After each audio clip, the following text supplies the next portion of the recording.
on etiquette and all that. Here's one more person. He's another old timer. Okay, so I've started recording. It's Coffee Compiler Club, anything to do with languages, language runtimes, GC, garbage collection, compiler type theory, whatever, all fair game.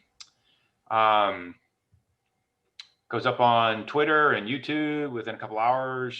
If you don't like it, bail out now. As I said, I may repeat this if I get a bunch of new people showing up, but you know, promises, promises. Please, please, please, can I pile in? Sure. And then, no. They make it, they don't. Fine. And then that's it. I don't have any set agenda. I can throw out suggestions to open. The problem I'm currently wrestling with. Zen wants to ask a bunch of questions about C2, which seemed like fair game, and I can throw those out, but I was going to wait till Zen shows up. Wherever people want to go here.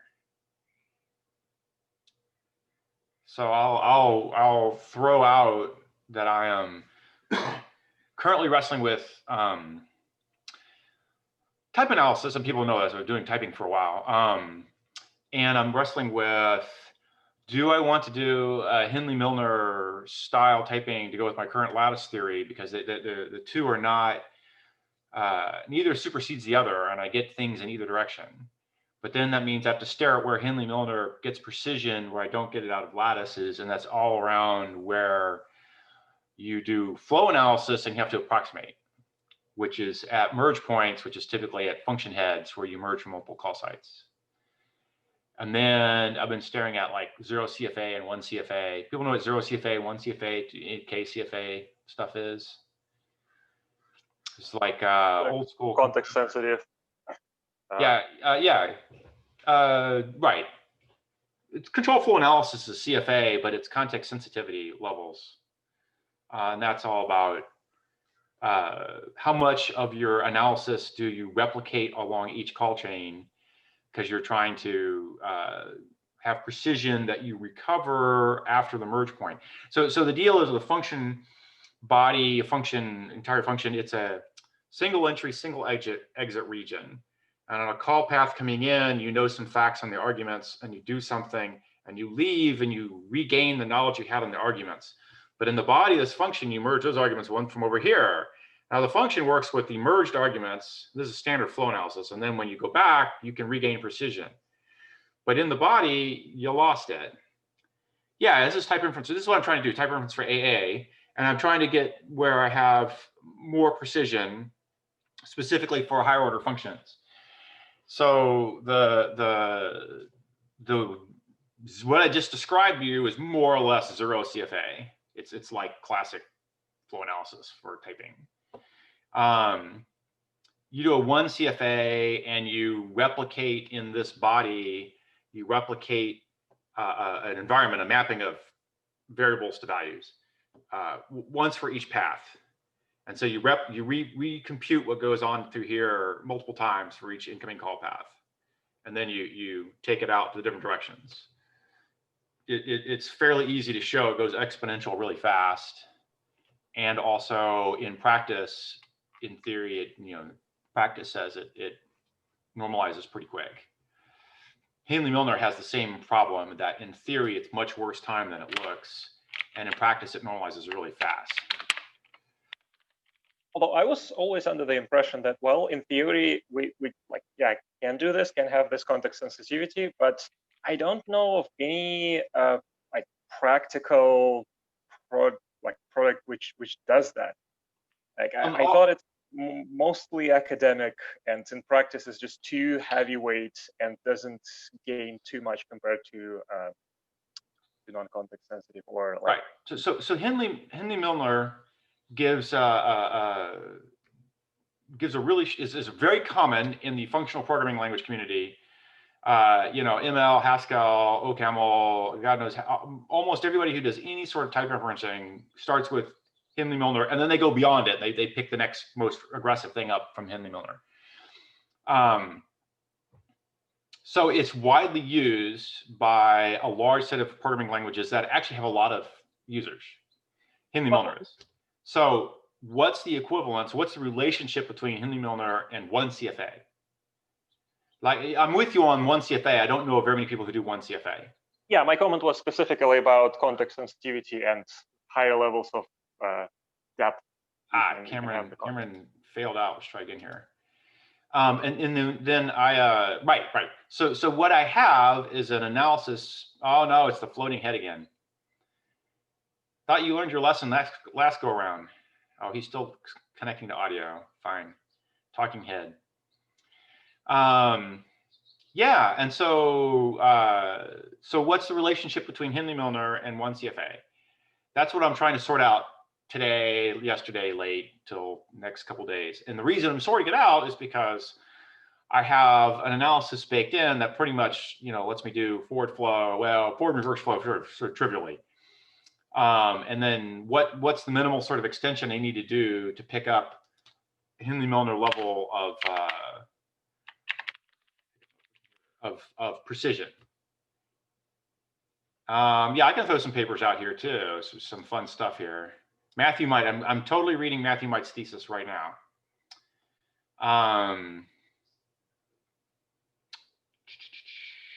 Oh, it's not as understood as I thought. Okay.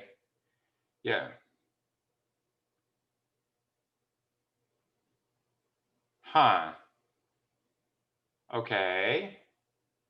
Right. So exactly where I'm sorting out is I have more or less an object-oriented 0 CFA that I can sort of straight up extend to a 1 CFA. Does that get me something close to Hindley-Milner?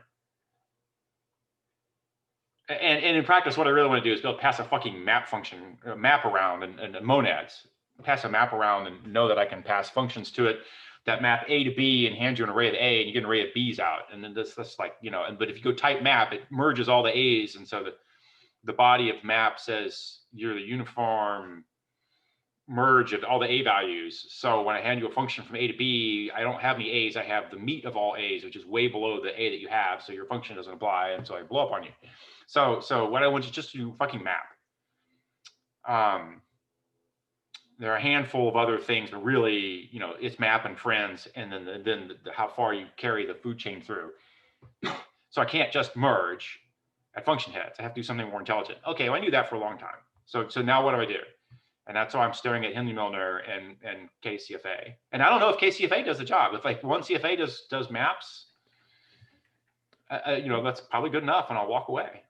So what is the language feature that means you can't just do standard Hindley-Milner? Do subtyping or something? Oh, and just not do Hindley-Milner? No. Why? What makes standard Hindley-Milner not work for you? I don't have it in place right now, but I have a very strong typing theory running around. So if I can merge Hindley-Milner and my current typing theory in a useful way, I'll take it. Okay, but what complicated features does your existing typing theory have that makes Hindley-Milner more difficult? Hindley-Milner is very, it really balances on the head of a pin. So if you have just a single feature that doesn't work well within Hindley-Milner, then it all falls apart. So it's not unexpected that standard Hindley-Milner doesn't work for you. I don't have the language theory word for it, but Hindley-Milner doesn't fit my flow paradigm very well. So there's a mapping problem. So I start out with an SSA graph. It's not a tree. And then at the moment, of course, I'm carrying types through with a high precision lattice that lets me discover shit like field names. So I do subclassing, I do struct discovery. Oh, so you actually do have subtyping. Yeah. Yeah, I have a lattice theory version of subtyping. It's not. It's not. My subtypes do not form a tree. They form a lattice. Yeah, but still, I think that means a standard Hindley-Milner will not work. Okay. That's one of the big. That's a classic limitation of Hindley-Milner that doesn't work with subtyping. That's where I'm starting from. It's like, how do I do to make this go? Yeah, I mean that people tweak Hindley-Milner to come up with these kind of mutant variants for some restrictions. That usually means they're not fully universal. There will be some programs that require type annotations, but that's usually fine because people don't mind putting type annotations in central places. So it tends to work out eventually. But you always have to adapt. At the moment, I'm ignoring all your type annotations and just coming up with a type, and then I validate that what you wrote as an annotation works. Right? I am strongly able to type a large count of expressions. Right, that is basically how Hindley-Milner tends to work. And then for the languages that don't that cannot be inferred entirely, Hindley-Milner uses the type annotations to resolve ambiguous types. That's usually the problem when you have subtyping. Yeah, and I don't have ambiguous types. All right, Cameron, you're like a Star Trek red shirt, except it's green shirt. You keep phasing in and out. Your transporter is failing. So you're going from talking heads to you have a body, you don't, you do, you don't. Does change the way we perceive him, I think. And you need a little goldfish floating around behind your head. Well, you probably do have ambiguous types in some sense. Like, for example, say you write a function, and all that function does is that it takes an argument, and then it returns the X field of that argument. And what's the type of that function? It can be anything that contains an X field. Yeah. So if you have row typing, then you can express this directly. Otherwise, you have to make up some record type or class or whatever. Maybe you have an interface. I make up a record type that contains an X field that is otherwise entirely generic and will merge with everyone else who has an X field too. Right. So that's basically a row typing in Hindley-Milner. From Hindley-Milner. Okay, I haven't seen this. No, I think that's usually not part of the core of the normal exposition, but it's used in standard ML, which is otherwise a pretty standard Hindley-Milner. So I think that actually works with the normal type inference algorithms. Okay. If you get things exactly right, this is super sensitive to how we represent the internal structures and so on. Yeah, exactly. Right. So amongst the other things that I can do sort of easily is I can do cyclic type discovery, where linked lists just have pointed to another linked list, and that just falls out of the forward flow only lattice theory without any recursion, exponential time, all pure linear fast time. But I'm actually quite interested. Cycles. So you do type inference on an SSA form of the program. Yeah. So Direct. How would you report type errors to the user? Fairly gracefully. So, but that's very interesting. So how can you kind of reconstruct the original program or have some kind of mapping between your representation and the original? So everywhere I put down a node that from the text, from the program text, I carry with it a pointer to where it came from. Then life propagates along a ways. Then when I discover then because it's a lattice theory, I get a lattice value. There's no you typed it, you didn't. You get a lattice value, period, end of statement. Okay, right. Now then I look at the lattice values I got and I compare them to the constraints that are required at every use point. If I fail a constraint, like I'm trying to pass a float into an integer add, right, or I'm passing a string into an integer add, then I blow up on you. And at that point, I have the where the arguments come from and where the use is, but only one step removed from where they come from.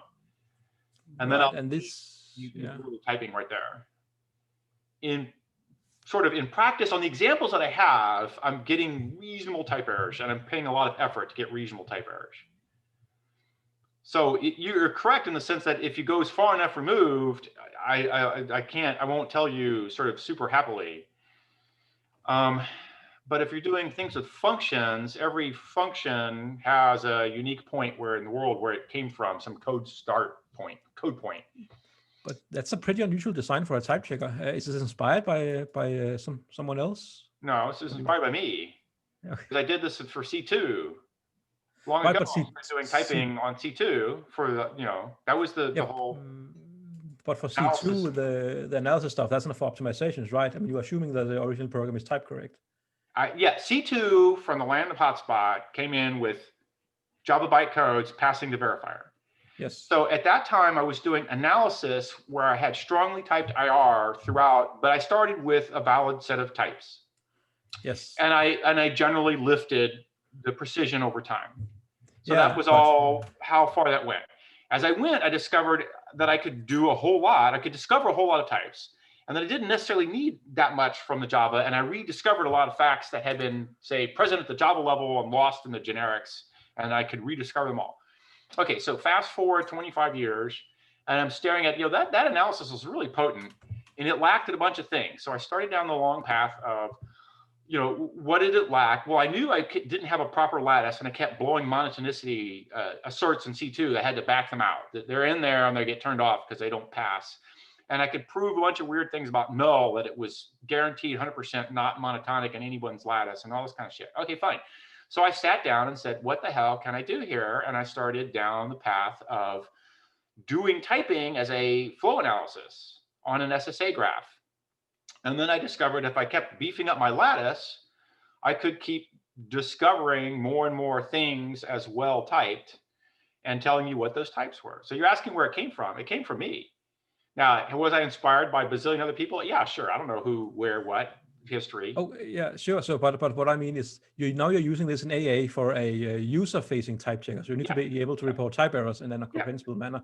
And I think that's unusual to have a user-facing type checker that operates on an SSA form of the program. Oh, okay. I'm not sure I've seen that before. I only ever do SSA since I figured out what the hell SSA meant. So it's not a you always do that for compilation, but usually you do that after you've done front-end type checking. I've never seen it done in the front end before the type checker. I see. Fine. So maybe it'll work. Yeah, right. So just wrap your head around it. I've already done all the naming things. So really, Hindley-Milner, some fraction of it is about doing proper name scoping discovery. You push on the environment, you pop off the environment as you add discover names. Well, I don't need that part. That doesn't do me any good. I got that done already. And then there's a part where they have generics, where they add new generic variables or not new generic variables according to where they need more precision in the typing. Right now, I get precision in the typing by doing inlining, where I discover I've merged too much. Typically at a function call where I have multiple args coming in and I merge them, and then I don't like the results, too weak. So I go sharpen by inlining. But that's a one step removed solution. It goes some distance, but it doesn't go sort of forever. So you go to Hindley-Milner and they throw in a bunch of these type variables wherever they want to get more precision, and not in some other places. So kind of carefully pick where they decide they want more precision. And then, they carry types have type variables refer to other types in structured ways. And I have sort of the base case types only, not parametric, but the base case types are way more precise than what the usual Hindley-Milner talks about. So I want to, and I can totally do this, add, for instance, types that have variable references to other places, and I'm gonna go that part. I know how it works, and I can shove that in there. And I'm trying to figure out, why does Hindley-Milner make new types where he does and where he does not? Because he decides this is where he wants precision. Let-rec gives you a new type at every use, and let or lambda does not. Yeah, that's kind of arbitrary. You could have gone either way there. That's to make the inference more feasible. Okay, so it's kind of arbitrary in the sense of it just makes it type a larger set of programs. Suddenly you hit a big enough set that you've crossed some threshold of usefulness and you don't care anymore. Well, for let-rec, that's important because that's where you get polymorphism from. Okay. Here we go. Hang on, another late arrival. Yes. Yeah. Okay.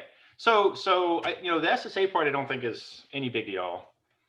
And then as for your comment about doing it during user facing, I build SSA directly from the user parsing. I don't ever build an AST. I only ever build SSA directly from parsing the user, the raw text. This is what happens with Java bytecodes too. I start from Java bytecodes, build SSA directly. It's really interesting from my point of view because until recently, most of my experience was in writing, like compiler front ends, and this is like a compiler front end written by someone who's written a lot of backends. So this is your design is quite interesting. Okay. I've never seen a front end built like this before, and it might work. Who knows? Well, it clearly does, because this is how Java virtual machine works. C2. Yeah, but that's I wouldn't call the Java virtual machine a front end compiler. It's okay, fine. It doesn't work. Nobody writes it. The programming language is bytecodes, but they have a horrible syntax where they have go-tos that are not forward pointing, and they have forward back references and shit like that. Okay, fine. It really sucks to make an AST out of that, so you don't. So I start from SSA for bytecodes. Well, I said that same technology just works for any arbitrary language. It doesn't require bytecodes. So are you also generating a sea of nodes directly from the parser? Yeah. So when I say SSA, it's sea of nodes directly from the parser. Okay. You can go look at how it's done. It's not hard. Yeah, I'm looking at it now. It's pretty cool. It got big because AA picked up stuff. But I guess actually the full parser is like 1,500 lines if I subtract a bunch of the stupid utilities like, hey, this is a number and this is how you parse double and this is how you parse string. You can get utility junk out of there. Maybe get out some of the exception reporting junk out of there. It's probably under 1,000 lines as a hand-rolled recursive descent parser that goes straight to CF nodes. So it's not a huge thing. But that doesn't help me. So I'm sorting out where do, but you gave me a hint, which is where he does let rec is just arbitrarily where he wants more precision. Because that tells me that all I need to do is get enough more precision to make it useful. And I won't necessarily do Hindley-Milner directly, but I'll do a forward flow thing. But I need to decide if I'm doing one CFA style. No audio, we trying? Yeah, okay, fine. Or if I'm doing actual type variables, which probably also works. One CFA probably gives me repeated uses of base types everywhere, but not a for all type quantifier. That's interesting. So I'm inlining to exactly get unique base types,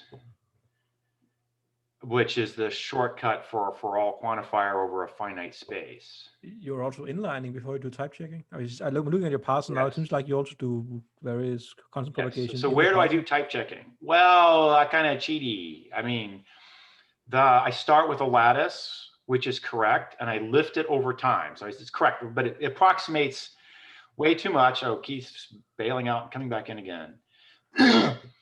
And I keep lifting it as far as I can until I can't lift it anymore, including doing a global top-down analysis as part of lifting and inlining prior to having the type analysis done to get more precision. When I decide I'm done, I look and see if I have any type errors, including your annotations don't match with the types I discovered, and all primitives are consuming types that are correct. There are a few other constraints. I'm not happy passing garbage collected references and primitives in the same variable. So I check for a couple of things that make it, valid, and then I'm done and declare that you're type checked or you don't. So I don't type check. I mean, I inline before type checking, if you will.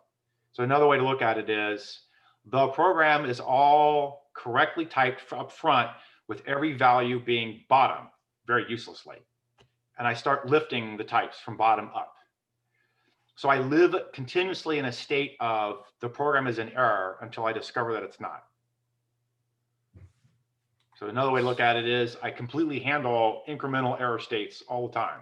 That is what it is. I mean, that is what the whole analysis is about. Maintaining precision in the face of everything being in error.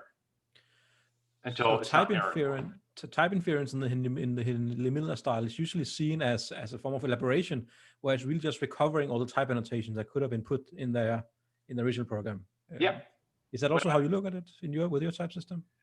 No, I look at it as I am lifting the types discovered as high as I can, and if I lift them above the error or the correctness conditions for every node, then I'm correct. The program's correct, and I'm done. So I start with the base state of everyone's at bottom, the worst possible, most generic type, and I start lifting. And I keep lifting until I can't lift no more. And if I lift past, like I said, the lift past point where everyone agrees, then we're done. So also every node has a requirement it needs. Integer add needs integer inputs. String concat needs string inputs, right? Function application needs a function argument, so on and so forth. I don't start that way, but I lift. And if I get that way and everyone passes, then I'm done. I have types. So that's how I view it. The actual effort to lift goes similar to how C2 does shit. There's a forever correct bottom up lifting, which gets incrementally more precise. I say correct, gets incrementally more precise. But at any one point, if I stopped, I would have a program which is no worse than the program I started with, but probably substantially better. So guaranteed no worse, but probably substantially better. But it may not have lifted to the point where it's correct in terms of all the types match the requirements. So when you say bottom, is that when you say bottom, is that your object, if you will, or is that your null? That is bottom. It is neither object nor null, both of which have strong meanings in relation to bottom. Bottom is the worst case for all things. Directly up from bottom, the lattice splits into memory states, control, and scalar values. So control is only broken out from bottom because it's easy to think about, but basically control and its inverse, its symmetric opposite X control, as no control flowing, are roughly equal to bottom. They don't carry the other interesting facts. All the scalars include pointers to memory, pointers to functions, ints and floats, things like that. Memory states break out into immediately from bland memory into structs and arrays, where arrays are indexed by some unknown integer and structs are indexed by a field name. And then the contents of those elements within that are also typed typically as scalars for field contents and array element contents. Structs further start lifting now to the count of fields and whether or not the fields have a name or not. I don't know your name. I do know your name. You have no name because you're a tuple. Tuples are just a subclass of struct. And things keep lifting from there. It sounds a lot like assembly. It's I mean, I'm gonna optimize down to assembly, but it's not assembly. It's a lattice. This is a mathematical construct all the way. But I want to be able to break you down. I want to let you describe constructs at a high level language that have straight mappings to machine code eventually. But you can write C, C++, and actually you can write code that really looks like functional programming. And I have examples where I exactly write code that looks like just like functional programming. So I feel like I've kind of bridged the gap between functional and C style coding, and I don't know until I get there, but it's really close. But if you write C code and I subtract a bunch of your type annotations and move a couple of parens around, that's AA, back and forth, like directly syntactically equivalent. And if you take, Elm and Hindley-Milner, not Hindley-Milner, ML, Haskell, a couple of the variations, you skip the lazy part of Haskell though, and you do add a couple parens and you throw down the right, nesting. Again, it's AA. But like semantically as well as textually, it's not far removed from a bunch of languages. Sort of on purpose for that piece, because people know how to program in Java and C, and people know how to program in Haskell and ML. So I didn't go far from either. Now, how do I do the things in ML that you do in ML?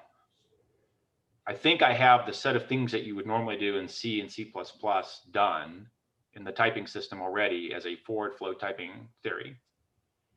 I don't know of anything I'm missing there. I'm not intending to allow C++ memory management directly. That was too obtuse. So there's a Rust style thing, but that's sort of unrelated to the typing theory. Right. It's an orthogonal bit. And I can do map calls over arbitrary functions and monads, except I merge too fast. And then I lose the sharpness you need. So I don't actually do monads yet. Because I can represent them in the language, but I can't type them. Yeah, I was So referring, I'll claim a when I typer. said assembly, I was referring more to the data structure library, if you will. So your basic library, I'm not using the terms in the correct manner, but your basic library is arrays. So that's your factorized offset. You have structs, which is your fixed additive offset.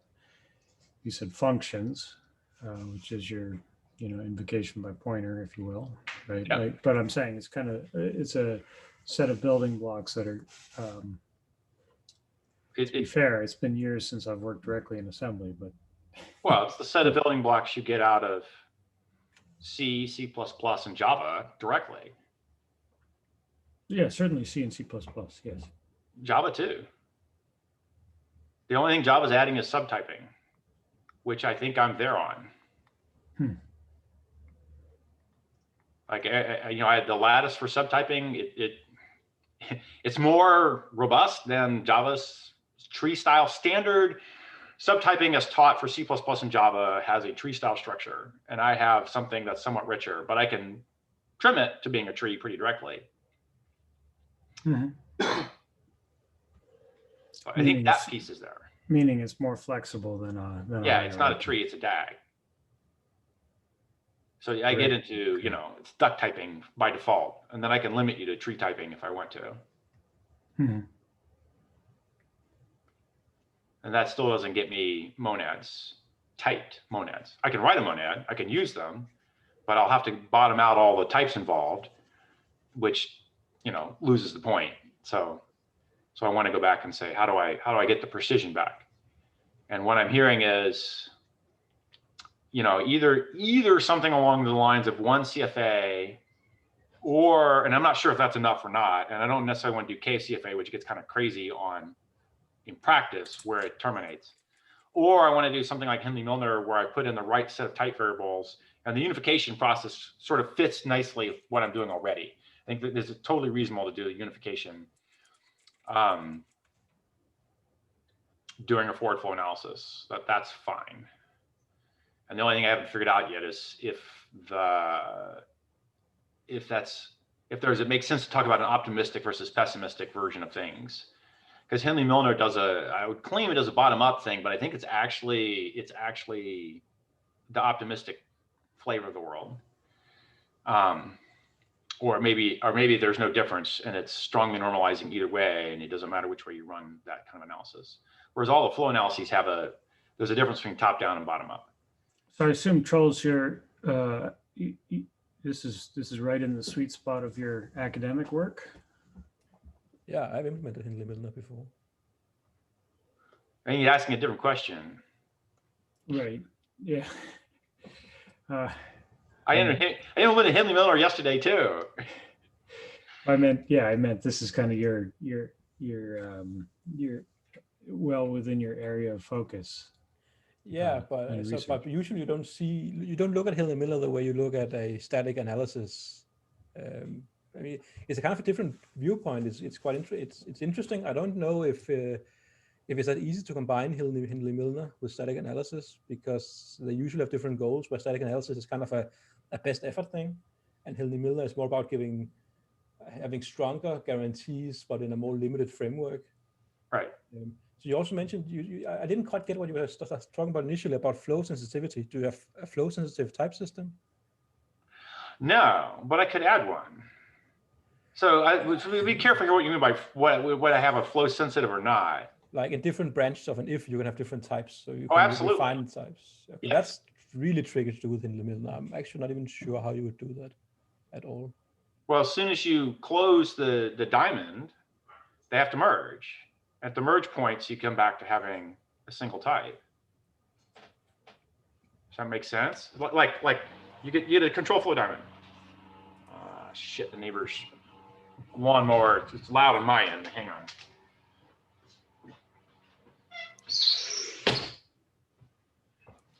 Okay. Yeah, you control flow diamond. Things split. You do computations left and right. Those are all independent. You come to a merge point. You're merging values. The only place there I actually pick up really new information is if you do a test against a value. I'll pick up the join of that test on the side. So it's null pointing. You do null pointer check. You know it's not null in one branch and null in the other. As soon as you close the diamond, you forgot that knowledge. Hindley-Milner. Right, but I don't think you can encode that in Hindley-Milner. I don't see. Hindley-Milner, you usually throw down a conditional function, which takes a Boolean and it takes a left and a right. And the left and the right have to be forced to be typed to be the same type. Yeah, sure. But what I'm saying is this null thing where you can, but the problem is when you enter a branch and the branch condition has refined the type of some existing variable. Right. Then usually in Hindley-Milner, when you enter a branch, you cannot do that. No, you right. can't. So that will be a significant extension. I know there are related languages that have this, like flow-sensitive function languages to exist, but I don't think they use Hindley-Milner. And I'm not even sure how you would extend Hindley-Milner to handle this. Well, this is where I'm at. Is I don't know what the right analysis to do is. And I hit on the 0-1 CFA stuff like I remembered it from my grad student days, and I haven't messed with it in 30 years. And then a bunch of people did a bunch of work on it long after I got out of grad school a decade ago. This is not even that old. And now I'm like, maybe it's time to look at 1 CFA again.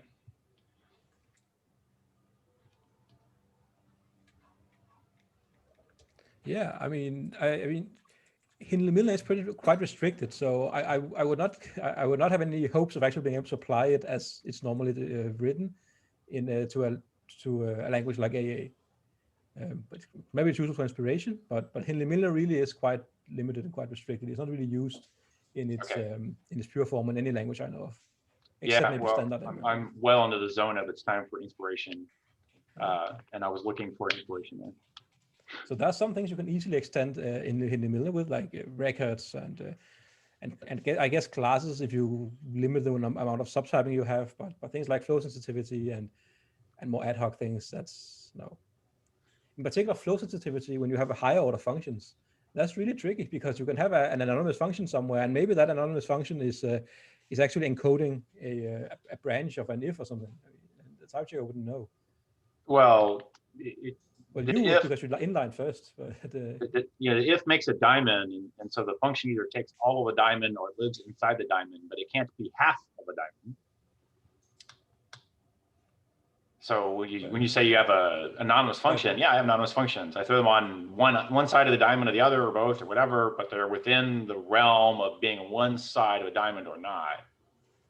That's fine. Or there's a diamond inside of an anonymous function. That's fine. There's no, it's not half of a diamond. Jack, so in weaving, they've got, what is it called, a shuttlecock or something that goes back and forth across the threads, and it kind of moves. I know what one is when you're weaving literally. Yeah, that's what I meant. So we ended up having to implement type analysis using something almost similar to that, in that a lot of systems have been done kind of left to right or top down, if you will, from AST perspective.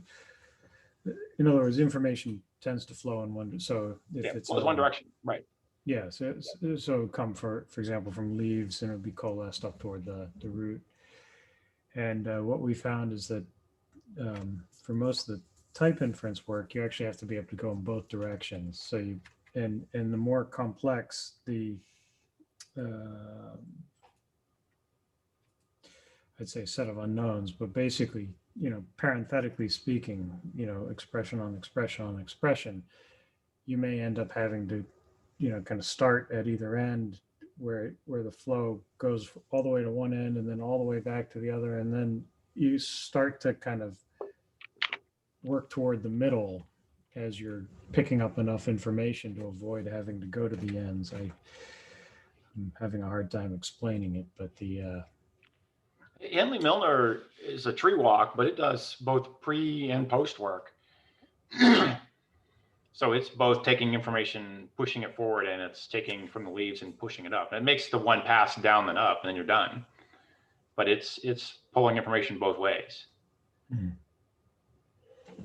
I'm certainly doing information flow both ways, but mostly the reverse flow is liveness, which I use to trim out what necessary computations happen going forwards. It's not terribly exciting otherwise. Basically, I'm getting the necessary precise types in a forwards only direction. And the reverse stuff is just fine tuning, get rid of dead code. I don't have to type it if it's dead.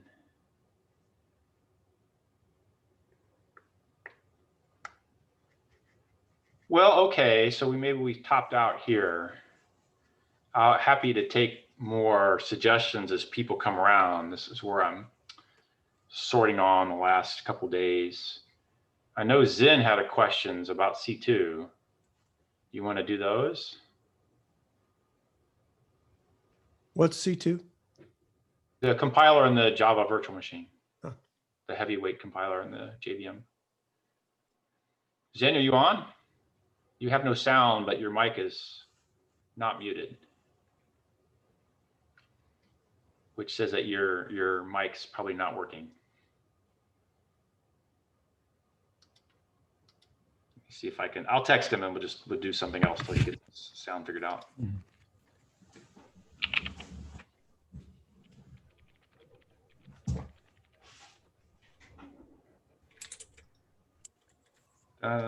Okay. So Trolls, what are you working on? Well, I'm working on this Futhark programming language. Concretely, right now, I'm also working on teaching. That's kind of the curse of being in academia. But otherwise, we are going to be looking at memory optimizations, reducing memory usage by compiler optimization. And it's an array language which has the very nice property that the allocations are fairly few in number and they're very large.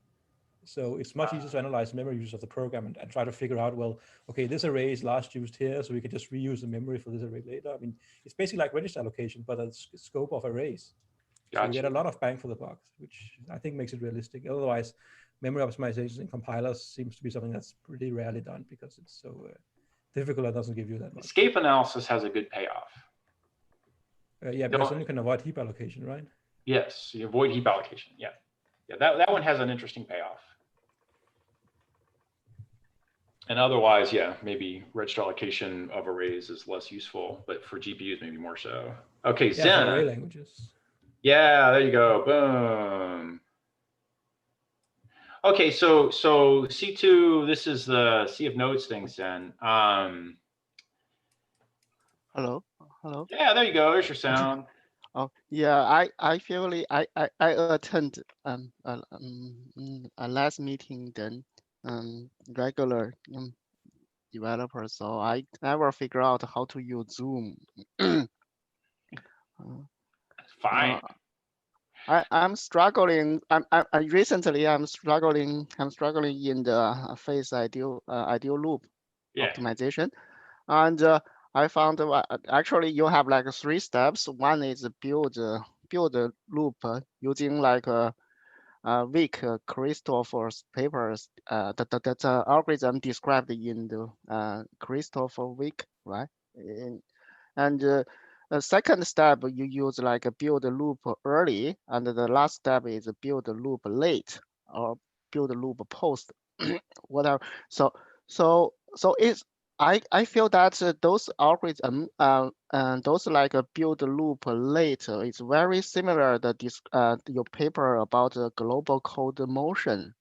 Did you remember that? Did you remember there's a paper in the PRDI? Freaking PhD thesis. Yeah, Good. yeah. The thing is, so if I want to do something for loops, I understand that I'm about to do some loop optimization. Then why do I need to do global code motion before loop optimization? So there's no kind of there's no like a requisite things before that. Because you want to know what's in a loop. C of nodes loses on purpose the location of nodes. Yeah, exactly. So I gradually realized that. So previously when I know that the first input of a node is a control, but that control is not like a control dependence, right? So yeah, it is null, and if it's present, that's an upper bound on how high up that computation can move, but there's no limit on how far down it can go. Yeah, I read your paper about like a global code motion, especially for the schedule late, which means you find the LCA, the least common ancestor of like uses of those uses, right? So in this way, it's like the latest moment. So you can insert this node. I understand that, and so um, Do you understand its application to loop optimizations? but I don't understand why you have to do this kind of thing before loop optimization. Okay. And what's the relation between this kind of thing and the PDG? I mean program Oh, I don't do program. PDG, so I don't know. But when I read the source code, I found that this function is very interesting, called set control x y x. Actually, the code is in the C2, is still in the C2. So what's the semantics meaning of this kind of set control? Is that set control dependence of y? Okay. So control dependence is just another def use dependence edge. It says you can't go above here. I can't lift my divide by 0 above the null check versus 0. Can't lift a load or store above the null check for the load or the store. So that's standard dependence. But that's your definition is a little bit different from the original paper of PDG. The original paper says, I'm not doing PDGs. okay, you are not doing the Different. PDG. Some people told me that I have to read this PDG paper. If you understand the PDG paper, then you can see what people are trying to do with the concept. My concept's a little simpler, and I'm not looking for a precise form. So C2 lives in this ambiguous state where it's not perfectly precisely a PDG of whatever the optimal format is. It is an SSA form with the correct dependency edges. But there's a lot of equivalent forms. So that, and it doesn't try to be any particular one within the realm of the dependence edges.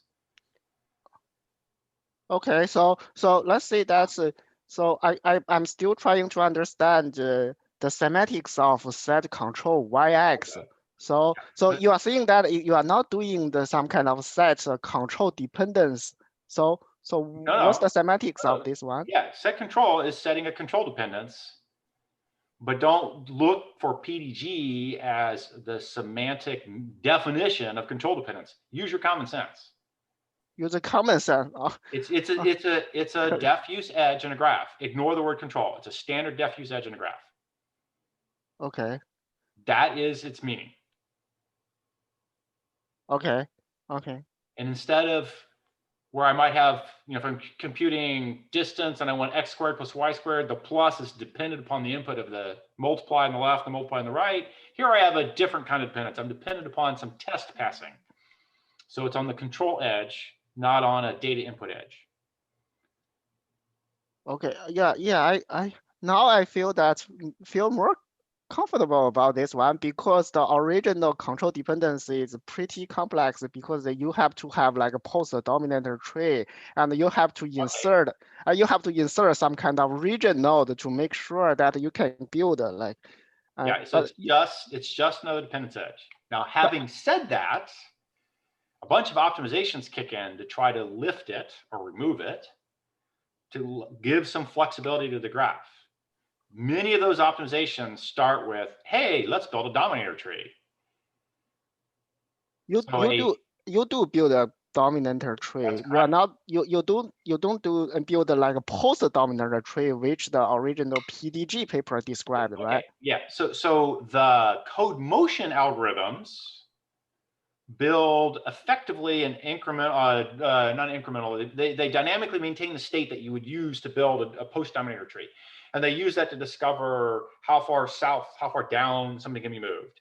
And then they do the reverse to how far up somebody can move. Then you get a range of motion, and then you pick the least frequently executed graph to point in the graph to put something. That's for the standard code motion. The loop one starts with a loop nesting depth and declares least frequently executed as least loop depth, but Yeah, it's yeah. otherwise the same algorithm. Okay, so let me ask may I ask the last question? So Yeah. so I'm still trying to ingest some kind of your structure, how you organize the control flow, and in the phase loop optimization, and we can see that you didn't actually build a basic block. I understand that, but I feel that you use a data structure to say that okay, there are like this node array is like a key structure to understand this array of nodes is like a key data structure to understand the structure or the control flow of your program, right? So there are like the element of this array have like 3 different types, and sometimes it's none, sometimes it's like a loop pointer, a loop. Right. Back up. So without doing the loop optimizations, set control is not present. That array is not present, and the semantics are based on the edges alone, which do not necessarily bind elements to basic blocks or to loop bodies in an obvious way. Set control comes along and it tells me what's the contents of a loop body. It tells me who's in a loop. It's just a coarser basic block that's actually a loop level. Tell me who's in the loop. If I did all the right things and I moved code motion out and I moved things away from hot loops, what's stuck in the loop? That's what you get out of this thing. What's the meaning of what's stuck in the loop? Who's got a dependence? Who's got a cyclic dependence on elements of loop? So a loop is basically defined by a loop head, which fee functions on a region, and a bunch of data flow connected to those fees. If the data flow is only connected in one way or the other, then I can either move the computation before the loop or after the loop. Those computations are not stuck in a loop. They're not obviously in or out. But if you have a recursive cycle, you have a cycle in the data graph with a fee that always breaks the cycle, have to have a fee to break the cycle. That cycle contains things that are actually stuck in the loop. But I want those to be obvious. So when I'm doing loop optimizations, I make them obvious. And then when I'm done with loop optimizations, I throw that away. And yes, throw that away. But those information is pretty useful to do something else like instruction scheduling. But you have to rebuild it when again. it's time to do instruction scheduling, which is the global code motion, I rediscover that information. Because you have to rebuild those information. Right, and I want to, because after the loop optimizations get done, they change the control flow graph structure in major ways. Loops get peeled, they get post-peeled, they get pre-peeled, they get unrolled. You have to rebuild again because the structure has overhauled. So right, it has to be rebuilt. That's correct. And I feel that and I read a book. I read the compiler book, a textbook, but you never build by book. So, but still, I feel that the loop optimization is like this. You never build a basic block. You never build a CFG, but you build like a graph of regions. You build a graph of regions. Each interesting regions represent like a loop structure. So actually, you build like a graph of loops. Right. I first build the regions as just control flow. I'll then layer over that the loops and nest them as I can. Okay, so is there some kind of textbook or like paper so I can read, because this is brand new for me. I never seen. Nothing. Well, okay, fine. I lived it too long. It's just like I don't need a control flow graph for doing CFA. That's the whole point. When I do loop optimizations, I do, but I need just loop bodies, really. So I build the loop bodies. That's what you're seeing on set control off on the side, and I'll throw them away when I'm done. Now I have, before I get there, I need to actually do the control flow of the loop structure. So I find the loop structures using classic loop discovery algorithms. Right? Yeah, Taran style. Yeah, right. I don't recognize the name you're calling out, and strongly connected components kind of crap. And then I force them to nest properly, and I do my best guess of they got shared headers and tails and shit, and I do irreducible, and I do a lot of cleanup to go make the loops like polite and nest well. Somewhere along the way, I stop and say, okay, now I want to do more aggressive things, and I need loop bodies. So I go discover loop bodies. That's a, one pass up and then one pass down. I got loop bodies. And then you start into what you would call classic loop optimizations, peeling iterations and unrolling iterations and range check elimination, stuff like that. First comes find the loops at all in the control flow graph. Then comes typically change the nesting layers so that they perform nicely, because they're not, you don't find them nicely. Then you find loop bodies. Then you begin restructuring again to make irreducible loops reducible and stuff like that. And then you get around to like doing all the classic, what people think of loop optimizations in terms of peeling and range check elimination and like. The hoisting in and out of loops, that happens repeatedly every time the scheduling happens. That's a really fast, really dumb thing. I'm not talking about that at all. That's another classic one. Hey, it's loop invariant code motion. Okay, loop invariant code motion happened when I scheduled, because you weren't in any loop or out of the loop. I couldn't tell. So I code motioned you. Oh, okay, I discovered you didn't have to be in, or you did. And then I threw that information away, and I ran along ways, and I rediscovered it later because it's cheap. Yeah. I feel that what a pity, because the calculation, the calculation looks like quite expensive. You already figure out, okay, this is the perfect place to have like this node, but you just throw it away. Here's the trick. Incrementally maintaining that information is more expensive than throwing it away and rediscovering when you need it. Oh, and it's also usually prone to bugs. Like this kind of thing, when you need to maintain something on the side while transforming, that's a good source of like nasty. Absolutely. Long lesson, hard learned years ago. Throw it away and rebuild it right when you're going to use it for profit. I'm going to use it for profit when I restructure loops. I'm going to use it for profit when I'm scheduling to do final code emission. In between, there's no profit and a huge expense to maintain it. Okay. So we understand that for loop optimization, you need those structure information, control flow information. So, and also we know that if you do some global instruction scheduling or like regis allocation, you also need those information. So do you mean that you actually build those control flow every time, every phase, for each phase? No, I only build it for the phases that need it, which is loops and final code emission. Final code motion. Yeah, final code emission. Scheduling, register allocation, machine code generation, go.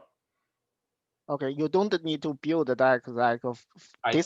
this information for the instruction scheduling, and then you build it. I need it for instruction scheduling. That's why I build it for. That's the final GC. That's the final global code motion algorithm. I support instruction scheduling. Okay. Global code motion does placement of instructions. Then there's, I believe the order is now I convert you to machine instructions based on placement. And I build, out of the placement comes a real basic blocks. Then I do convert ideal graph to machine code graph. Then there's register allocation. And then there's, spit code out and walk away. Yeah, I feel that, for C2, there's no like a clear boundary between local algorithm and the global algorithm. Everything seems like a global. For example, there's no concept of like a global, there's no concept like a local instructions scheduling. You do those kind of things all global. So that's correct. So that's pretty aggressive, because local algorithms are always easy to understand, Okay. At least for me, I feel that you can see that when I learn how to do some regis allocation, my teacher always taught me that you should learn how to do the regis allocation for basic block. So that's easy. And if you get more comfortable about that, then you can take a look at the control flow and know how to do some global register allocation. Okay. But all of a sudden, then the thing happens all global. So I feel that it's pretty hard for me to understand. How old are you? 30 something. Okay. Somewhere, and I got a head start, but somewhere in my low to mid 20s, I was very confident with local register allocation and was staring at globals. In my late 20s to early 30s, I was doing global register allocation as a matter of course. Yeah. So I'm just saying, you're not that far behind me from where I was back in the day. It's fine. By the time I got to doing Sun and C2, global register allocation, clearly better answer. Way to go. There's local shit going on in the global allocator for sure, but start from the global place. Fine. Same for code motion. Same for all the optimizations. You know, they're all, in a sense, they're all global, and in the graph rewrite rules, in a sense, they're all local. So you kind of have to decide what you mean. Or how you Yeah. You know what? The compiler code, to read the compiler code, you know, you have to map between the series to the practice to the code, right? So I spent some time to read the paper, the PDG paper, because some people told me that I have to read them. But you told me that actually I never build a PDG. I use common sense to, you know, to set control for this node. So that's pretty hard for a starter. So I don't do a PDG. In particular, PDG does a thing that C2 does not do, which I've stared at in AA and backed away from the same way I might go back there. And that is, if you have a loop invariant test that's stuck in the loop because of data flows forcing it to be in the loop, but the test itself is invariant, PDG will claim the test is invariant and the semantics, the graph you build, it's a program dependence graph, the dependence graph you build will point out that the if node, the if test, is not dependent on the loop head. When it comes time to go serialize and build the graph, you might like to do that test outside the loop because it's loop invariant, but then you discover that it has variant bodies of the arms of the if, and it must be in the loop. So it becomes a more difficult problem to schedule, to do the global code motion, to schedule. And I decided I was sorting too many problems all at once and then didn't want to go there. So I backed away. So I don't do a PDG. And in fact, I'll force that if to be stuck in the body of the loop. But during the loop optimizations, I totally look at these tests and say, shit, maybe I want to clone the loop and make it true and false on alternate paths for two different loop bodies. But I'll clone the loop body as a whole loop body clone. You know, loop on switching or whatever the hell the proper term is. There's a thing there. But that's, I don't do a PDG. Yeah, so now I feel that more clear about this code. I will go back to read the code again and see if I can sort out. Thank you. Okay, good. You were asking for a book recommendation. It's kind of old now, but Michael Wolff has a good book on optimizers and loop optimizations, kind of 90s style. Yeah. Okay, thank you. A lot of my thinking at that time was taking those kinds of things and applying them to a kind of a latticeary value flow and CF nodes for graph, but the actual discovery of the loop, what you want to do with the loop, how you think about it, code motion, that all comes from that level stuff. And I'm certain I've read that book.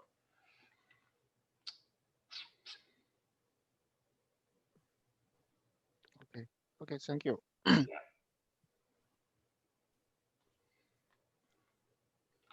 Boom.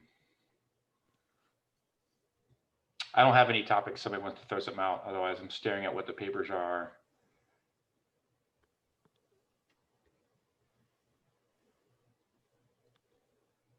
Oh, and there's Matt. You are spot on, Matt. This is what we were talking about. Where did you find this quote? Matt, are you on?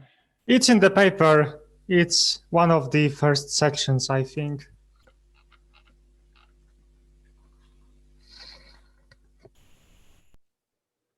Oh, Max, what are you doing? Yeah, Lisp to whatever. Sure. Yes. So I, did a lot of studying programming languages and compilers in school. This is just undergrad. And then I'm, ostensibly a professional programming languages person right now, but I realized I've never actually written a compiler. Or I've tried and I just never got to code gen, and that's kind of scary. It's like this big problem that, whatever. That final step, you got to do that one. I know, but it's just it's never happened before. And, I've written a Lisp interpreter, but that's different. And so I was like, all right, you know what? I'm going to write one. I'm going to write it slowly in a language I know well, and I'm going to write about it so I'm forced to understand it. So I'm writing this series of blog posts. It's just it's a Lisp compiler. It's really stupid code gen, nothing, no optimization, no register allocation. It just spills everything to the stack. I'm just going to send a link if anyone wants to take a look. The goal is just to be approachable, for people who are not familiar with the ISA or I don't know. So that's what I'm working on. I cannot contribute anything to this optimization discussion. I'm sorry. Compiling a Lisp homepage coming soon. Oh yeah, it's out on my blog. There you go. It's fine. Yeah, that's the short link. Okay, fine. And the first thing is an overture. It's here's what I plan to do. I'm following along with the Scalum tutorial. The Scalum guy, by the way, has since sort of vanished from the internet. I think he now runs a restaurant and is no longer a professor at Indiana. But the tutorial still stands, and it's excellent. Really well written. Okay. So where are you in your, I see, here's your rough plan. Are you actually following this plan here? I am roughly following the plan. I had to take a really, really long sort of detour where I learned about instruction encoding because I was doing it completely wrong in the first chapter. So I was just add this, multiply by this, because I was going to Godbolt and I was typing in C code and I was like, ooh, this assembly looks like it works. Instruction encoding. Let me tell you how to do x86 instruction coding. And there's a giant mistake I made once only. I'll never make it again. Is your advice going to be don't do it? No, because I do it all the time. But okay. That's very close. I wrote a assembler. Somebody else wrote an assembler. I piled in and discovered it was the best thing since sliced bread. I don't want to take credit here. Wrote an assembler for x86, not using the x86 assembler, but in C. Pick a language. You can write it in, what are your favorite languages? Write it in a high-level language. Sure. Where the elements that you write to look like assembly a little bit with just enough syntactic sugar, so you're writing a DSL for assembly in a high-level language. What the hell, cat? No. He wants me to go outside and eat lunch. It's way too early because he wants to beg food from me. Fine. Sorry, it's my antique cat here. And the goal is to write something that looks like x86 assembly that you would like to write. So I write it looking like a Lisp instruction. Right. A RISC instruction set. There are 16 registers on an x86. They're mostly usable everywhere. There's one that has to be held off the stack pointer. So you have 15 registers that can go everywhere.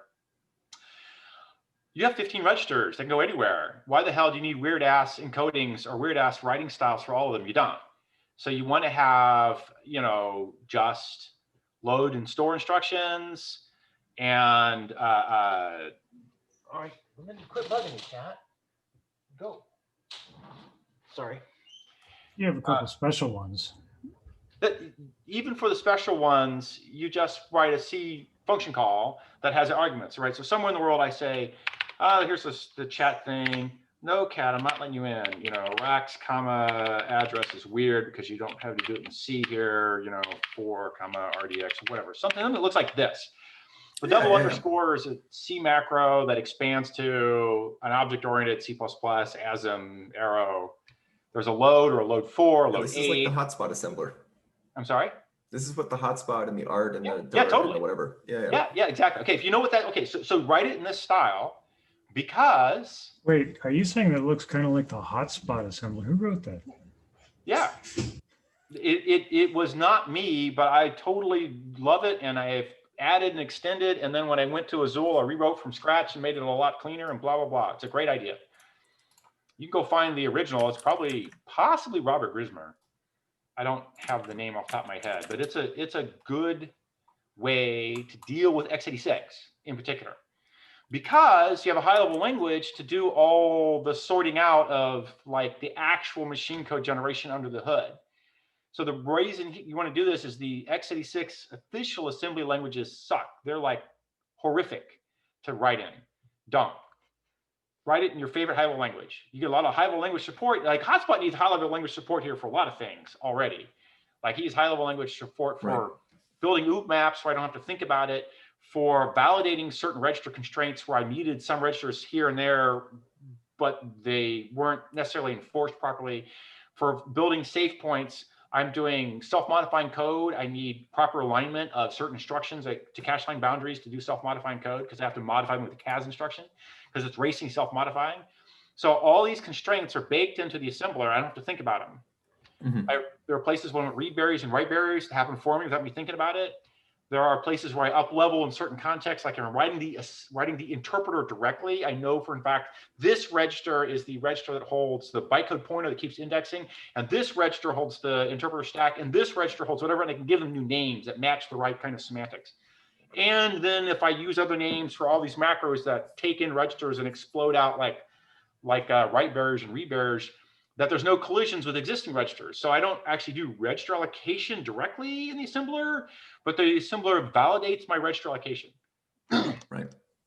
So yeah, I took a lot of inspiration from. And then you can separate the problem of doing the fucking encoding from hell from writing assembly code. Because you're going to write some high-level language assembly code, you don't want to think about the encoding. It's a nightmare. So when you go time to go do the assembly encoding, you go do the assembly coding. Yeah, this is it. Macro assembler. Da, da, da, da, da. That's the top level man. Go grab him and his 1,000 friends underneath him, and then go look at use cases for him. Right? Like you don't hardly want to look at the implementation, which is dumb and obvious. The concept is the big point. Now go look at the use in the encodings. Like from here, macro assembler, go find like CPU. Go find the x86 CPU, in fact. So Cliff, have you had a chance to look at the V8 work? A lot of the same guys you worked with, Sun ended up there. Oh, I believe it. I have not looked at it in depth. They did a nice job abstracting out the x86 assembly stuff, I thought. When I did it at Azul, I felt when I was done, I had a really good abstraction of x86 assembly that was usable. I was also writing to a standard 3-adjust RISC, and I made the two look pretty good. I'm looking at the AD file, has all the encodings, but it's got some other stuff that makes it harder to read. And in fact, it's doing, no, I got shit in here. Right, here's an example.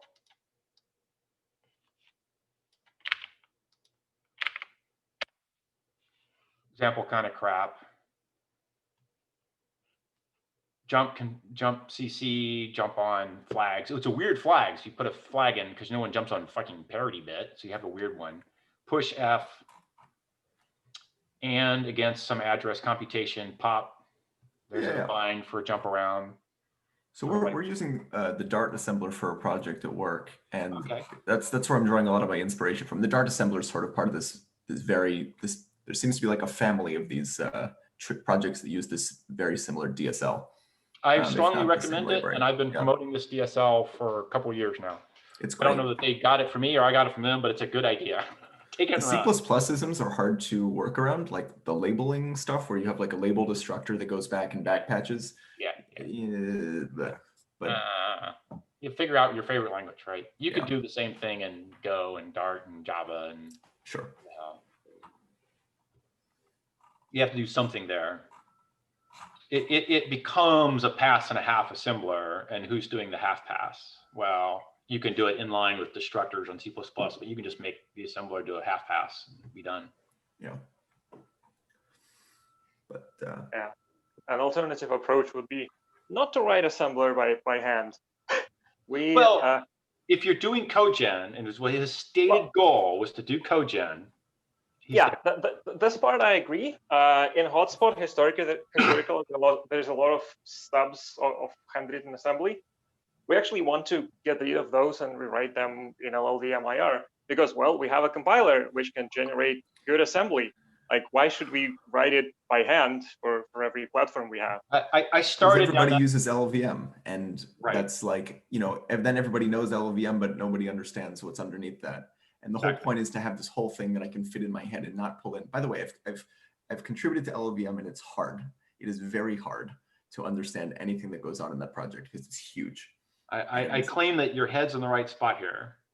C2, when I started doing Sun, I started with, I'm going to write compiler IR and have the compiler build all these stubs, just like you're saying, Arthur. But I didn't have the compiler functioning yet, and it was too many things at once, so I backed off.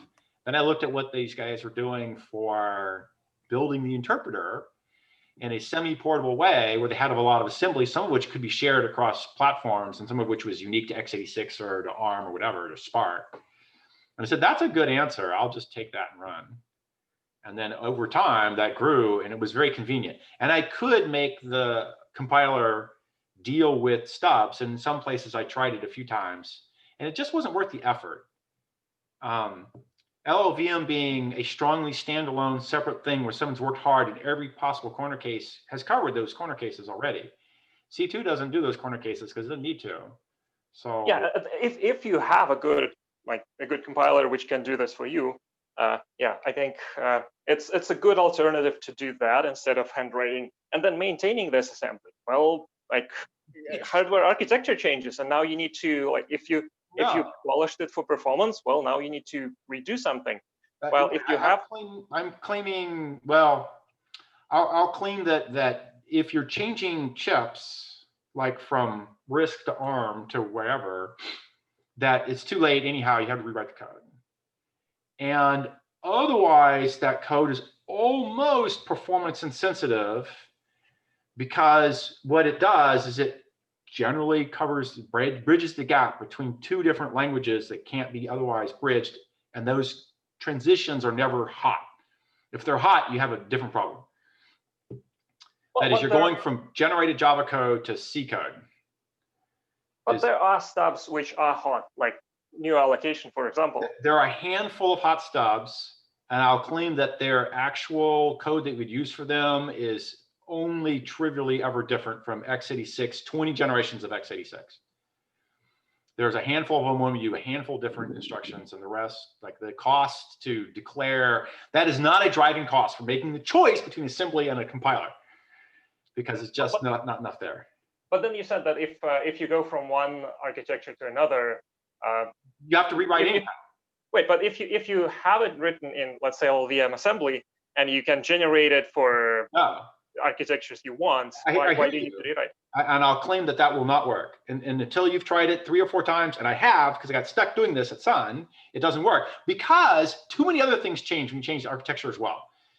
The assumptions that you're changing the architecture, such as, here I'm doing top of stack allocation, I have a top of stack pointer, or I have a top of heap pointer, or I do, or I don't, or I have more registers or less, or whatever. They change so many things that you make fundamental different changes that an IR-like notion or an assembly-like notion doesn't work.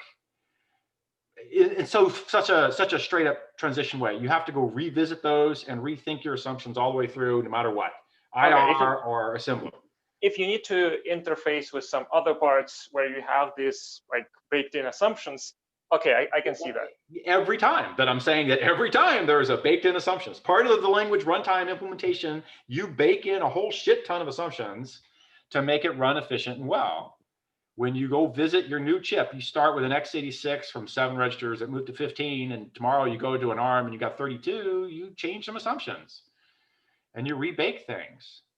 Well, at the same time, I think there is enough of handwritten assembly which can be written in platform-independent way. Well, we'll see how it goes, but this is the direction we have right now, and this is just for. And I claim that you're not changing from a non-x86 from an x86 to a non-x86. You're not going to reverse stack ordered. You're not going to whatever. You're basically just an x86, and those basic assumptions aren't changing now. So maybe it works. And they're not likely to change until, you know, somebody actually comes up with a new chip to beat Intel down. If Intel's chips win forever and from now on for the entire history universe, it's always x86 all the time, There's only 2 instruction sets left, so. Exactly. Somebody tomorrow comes along and says, here's an alternative way to think about quantum computing that doesn't look anything like anyone's instruction set. You're not going to port any of that shit. It's going to be rewrite from scratch. But while we're in the land of x86 and ARM, I'm with you on that one. There are just 2 left now. I have a bookshelf full of old assembly line manuals from chips gone by. And technically, I guess ARM is actually 5 different instruction sets, but is it 5 now? I think it's 5 because they got 2 for 64, 2 for 32, and some weird nonsense that they try to deprecate. The thumb thing? It's been a couple of years. So fine, don't go there. Fine. Yes. You should probably also include RISC-V. I keep hearing people say that. I don't know anyone using anything real with it. Okay, it's like so a European effort to not die to x86. My housemate has been trying to convince me to, once I'm done with this series, also target RISC-V, because we bought a couple of dev boards from China that are like $5 and they run, and it would be so cool to just have one of them run Lisp and like, use Lisp to do all the stuff and have bindings and expose that. But I want to finish the compiler so I don't just get distracted midway through and never finish. It's like if I start targeting RISC-V now, am I ever going to do real function calls? No. Right. It's just not going to happen. Get one thing through, but then, until you do a port, you're not portable. I have seen somebody seriously use RISC-V. He had his own VM, so he was recompiling binaries or recompiling programs to RISC-V and then emulating on his VM in order to do fuzzing, right? So he's catching out of bounds memory errors. He was, recompiling Muzzle C to RISC-V and running that on there as well. I thought it was pretty interesting. So he's using just the act of like changing how everything was running and executing and laid out in order to force various kind of portability bugs and bugs. Yeah, I think his main motivation was getting more performance. He tried some other architectures as well, some weird X or F, some number architecture, I don't quite remember. But in the live stream I watched, he said, well, RISC-V is almost twice as fast as the other one I tried. So it was pretty interesting. But he has his own whole setup. I can maybe link the video. There's a bunch of YouTube videos about this as well. Okay. I mean, I've heard RISC-V for a long time. Those guys tried to get me to pile on a long time ago, and I was like, you guys got no business model. Who's paying your bills? It's fine. Yeah, from what I understood, it's mostly a theoretical architecture so far. Yeah. But nobody. For 20 years. Yeah. Yeah. But it's nice to have alternatives. It'd be sad if we all die the x86 death. Go ARM, go. No. Actually, the thing you mentioned before, I was also thinking about switching up some of our macro assembler usage with just calls to C2 to generate stubs. The main motivation being not wanting to deal with register allocation because we can inject. That was my main motivation as well. Yeah. We can inject different ABIs and then it becomes so much more complex. So I solved the ABI injection problem for C2 a different way. And that is I have a signature converter that takes in 2 ABI descriptions and a signature. And it makes a stub that just does the shuffle. And it's a stupid ass piece of code that does a one pass over your signature and just directly emits the code for the shuffle. Then it caches them all. And this is used every time you have native C code calling into Java, calling into whatever, there's like 3 variations of things, or the interpreter is one of the calling signature variations. And you just go ask the signature generator for a new signature, and you tell them which 2 ABIs. But you could arbitrarily, he doesn't care, you just arbitrarily hand him 2 different ABIs, 3, 4, 5, he didn't care. Give an ABI, give him a signature, and you get a piece of assembly that maps between them. Yeah, I think I've seen that API. It's something like compute move order or something like that. Okay. But yeah, the other thing is, right, a lot of the stubs in which it is used, for instance, the wrapper stub around native functions, That's done with that style. Yeah, exactly. But the problem in my case is this, I guess I'm a bit ambitious and I want to support any possible future ABI. And the rest of the stuff also needs to use registers for some cases. For instance, it interacts with the thread, which is always assumed to be in R15 on x86, or at least most of the time. So some of the macro assembler. Well, it has to be in R15 or not. You better know before you go there. But yeah. Yeah, exactly. But there's a few assumptions like that. So right. I was thinking it would be cool if I could just sidestep all those issues of having to find register conflicts by just letting the register allocator handle it. And it also seems nice to be able to work in something a bit more high level. One other thing, sorry? It was not, I didn't ever need to go high level for these things. That was the reason I did it with the assembly style. The signature generator was a piece of C code that just spat out assembly according to the signature mapping from the ABIs. The native code generator essentially was a signature generator that understood you're doing a native call. So you had to also handleize and locks and a few other, and do thread switch, do the thread lock unlock thing. And that was it. And it was just like, okay, I took a signature generator and I added, 3, 4, or 5 more things and I'm done. So it never got complicated enough like I cared to go try and confirm that the compiler's register allocation was doing a good job. Because the thing you didn't want to do is that the compiler spit out lots and lots and lots of stack spills because he didn't understand how to do the shuffle well. Whatever. Like I said, I tried this thing a while ago and the assembly was fine. And then I walked away. Assembly is a lot easier to think about in this case because you don't have to sort 2 problems at once. But if you have a well-functioning well-functioning register allocator, maybe it's all fine. Java assembler. GC. I don't know. It seemed like a cool experiment. The other problem is that currently C2, or from what I've heard from other compiler engineers, C2 is pretty tied to running on a certain type of thread called a compiler thread. And if you want to, for instance, do a down call from a Java thread, from a normal Java. No, we quit that a long time ago. That was what happened back in the day, but that got nixed a long time ago. Yeah, so to generate on-demand C2 stubs like that, you would also have to probably enqueue a compilation task and then block until it's done. Right. You're gonna wait till it get done anyhow, right? Yeah, true, but you wouldn't have to wait for the compiler thread to be done with some other compilation task before it's your. You don't anyhow. You don't? No, because the whole point of having it on a different thread is there's not a thread. There's a whole pool of them. Okay.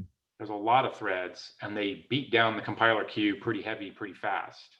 Okay. You can force one, and XBatch and shit like that. You can force that, but the standard is you can queue a job, but there's a party going on beating on those jobs. Yeah. Okay. I might be incorrect, but I thought there was a hard limit of 2 compiler threads currently. I'm not sure. There's no hard limit that I ever put in, but when I was doing it as Zool, I had a, standard queuing theory and depth of queue versus count of threads versus cores you're going to burn. And then, when compiler threads are idle, you toss them away. So that the queue is just got standard, Dudley executor service. There's a standard set of queuing. There's a theory for how many threads you run. And then when the queue gets busy, you pile on threads, and the queue gets empty, you toss them away. But you want to burn threads typically because typically you have cores that are ready to go. You also had priority on the jobs in the queue, so you could force your job to go to the head, which was only made sense for small jobs. But yeah, there was a priority for people who had things that they thought were instantly quick, because like reflection was coming in and emitting bytecodes to get compiled. And I want to say var handle folks started emitting bytecodes, and somebody else was doing something that they wanted C2 to. So we dorked around, and there are a lot of things that look like they should just be quick anyhow, and you just, because ultimately there's like an order n squared in practice behavior to C2 compiles. The second n on the n squared is not very big. The constant's not very big, but it grows. So if you threw down a couple of big jobs and all your queues were doing big jobs and you didn't want to add any more threads because you're out of cores or whatever, then people were stalling for the compiler threads. So we kind of said, you know, so there was some priority involved, or maybe you only kept a thread around always to do small, fast things. I remember there's some technology for getting small, fast things through while you were grinding away on big jobs. Yeah. But there should be a way for you to do a C2 invocation that's not too heavyweight, but you are going to invoke a queue and wait for a result. Yeah. As opposed to invoking the compiler as a inline and waiting for the result. The reason we actually went there is because it blew all the other guarantees. It blew the stack depth overflow. You had stack overflow issues. And it blew garbage collection. The compiler had to be Java garbage collecting smart. And we flipped that around when we went to a different thread. It plays by the I'm a native thread playing with garbage collected items instead of I'm a garbage collected thread playing with native items. So we got to mostly ignore the garbage collection in the compiler after that point. Okay. I heard also, I heard that previously the native wrappers for native methods were also done with C2. I went back and forth. Yeah. And I ended up with not having them in C2 at Azul. And at Sun, I thought I got away from that as well. I don't think I heard they switched the macro assembler because in some versions of the VM you didn't have C2 basically. So you had a version for C1 and one for C2. Yeah, and then you'd have to do IR for C1 then. Yeah, exactly. That might have been the driving thing at that point for those guys too. That didn't impact me. By then I was leaving, but I had switched to assembly before the C1, C2 big split. But I think you're right. I think when the C1 guys came along, they came after C2 and said, hey, we're going to take over the world and replace C2. And they never did. But when they came along and they, well, we're shipping without C2 because it's so much better somehow. That was a political fight that I was no good fighting. But I won by dint of having just a much better technology, but I lost for a long time because I didn't fight politically well. So there was a hotspot shipping with only C1, a worse compiler that came along afterwards because somebody was in love with it and they just had to get it out there as the better way to go, except that it didn't have the peak performance of C2 by a fair amount. It wasn't like it was close. So they had to have a way to get rid of C2 and all the runtime support bits. And so that was one of them. So are those C1 and C2 competitors? I feel that they are supposed to be collaborative because C1 profiling information, profiling profiling data for C2. So hang on. What I'm telling you is the history, what it went. For the longest time, you could run C1 or C2, but not both. And basically, there were only a handful of people that ever cared to run C1, even as it was the default, because it sucked for performance compared to C2. You have better startup time, worse performance by a lot. Everyone said, fuck it, I want performance. I'll live with a little extra startup time. Fine. Finally, Sun got the message. The C1 guys moved on to other venues, such as Go. And a little more sensibility arose. And then we tried to merge C1 and C2 so we could use C1 for profiling. What a nightmare that was. They had lived apart for so long that the runtimes were not compatible. It was a nightmare to join them. The part of the work I did at Azul was to let that happen, but I couldn't ever get it done at Sun. To make it happen, I had to go replumb big chunks of the runtime to get them to unified. And that runtime was done by the guys on the East Coast. So what's the runtime for? What was the runtime for? You said all the interactions between the compiler and the code it generates versus Java. Okay. So some of it is like how do you do stack crawls when you're throwing an exception? The compiler lays out enough information to crawl the stack and to unwind, but it's different, laid out differently for C1 and C2.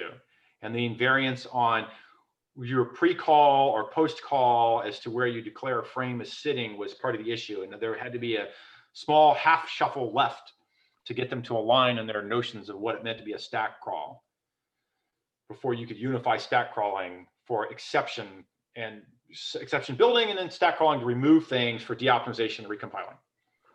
Oh, you mean in the early days of hotspot, they For the are longest- separate. Yeah, early days for a decade or 15 years.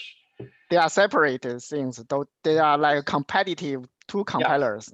For a long time. Okay. Oh, I don't know that. So about a decade ago, the C2 guys sort of won based on huge dominant strength and performance. And no more was the stupid game about C1 and C2 going on. And they dropped C1 and said, we'll make a sub tier of C2 to get profiling. At that time, I was at Azul and I was merging C1 and C2 and using C1 for my mid tier. So there's a long history here, but it's not terribly useful. Now, as far as I know, tiered compilation at Oracle is done with C2 alone, not with C1 at all. And C2 has a low tier version and a high tier version. And the one at Oracle, or at Azul, Ask Arthur, as far as I know, that's still C1, and now C2 has been replaced with Falcon. No. The Oracle version of tiered compilation uses C1. It is using C1 now. Yeah, always did. Okay, so you have unified the runtimes then? Yeah. I had not heard that. I did it, and I waited and waited and waited and waited. I tried to hand it back to Sun. I waited. Yeah, I know. I think Tom Rodriguez did it, or eventually, whatever. Anyway, it was done like 10 plus years ago. It was a long time ago. Yeah. Okay. Fine. So there are now unified. C1 is no longer a competitor with C2. They're actually running C1 as a first stage. Yeah. Yeah. Kind of like a yay and fucking long time coming. Yeah, we also use C1, and it is so fast that it's really hard to beat in terms of compilation time. And for profiling reasons, well, that's what you need. Yeah. JITted profiling code is way the hell better than interpreted profiling. Yeah, exactly. You collect the profile faster, you get relevant profile faster. Yep. Order of magnitude faster to gather profiles. The C1 than the interpreter. Totally worth it. All right, I have a noon commitment with a language geek and a language startup runtime, language startup, not a runtime thing. So it'd be kind of fun. So I'm going to call it, and hope to see people next week. Maybe by then I'll have my one CFA versus Hindley-Milner sorted out. Yeah, I will read the theory. Thank you. Yep. Thanks for hosting and entertaining my blog series. No problem. Show up next week and you can ask more questions or talk about what you got. Sounds good. Bye. Bye.